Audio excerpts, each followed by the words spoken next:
Plastic ಅನ್ನು ಮಿತವಾಗಿ ಬಳಸುತ್ತೇನೆ.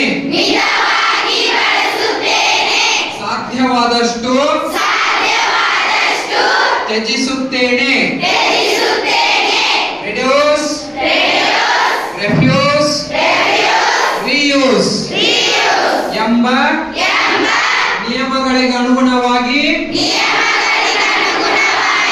ಪ್ಲಾಸ್ಟಿಕ್ ಅನ್ನು ಬಳಸುತ್ತೇನೆ. ಸಂತೆಗೆ ಅಥವಾ ಬಜಾರಕ್ಕೆ ಹೋಗುವಾಗ ಬಟ್ಟೆ ಚೀಲವನ್ನು